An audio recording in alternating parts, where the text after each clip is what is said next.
మంచిర్యాల జిల్లా దండేపల్లి మండలంలో ఉపాధి హామీ కూలీలతో వెళ్తున్న ట్రాలీ బోల్తా పడింది. పెద్దయ్యగుట్ట సమీపంలో అదుపు తప్పి వాహనం బోల్తా పడింది. ట్రాలీ స్టీరింగ్ ఊడిపోవడంతో ఎస్ఆర్ఎస్పీ కాలువలోకి దూసుకువెళ్లింది. ఉపాధి హామీ పనులు ముగించుకొని వెళ్తుండగా ఈ ప్రమాదం జరిగినట్లు తెలుస్తోంది.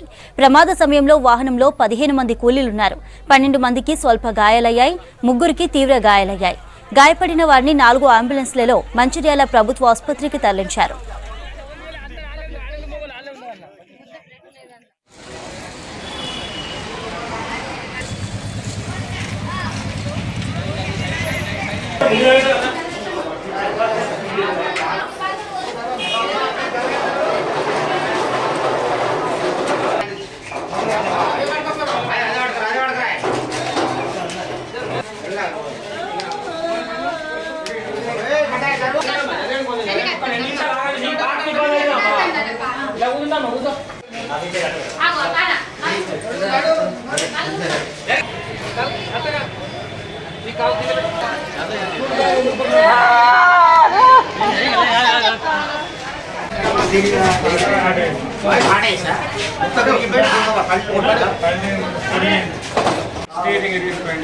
మీరు డ్రైవరా?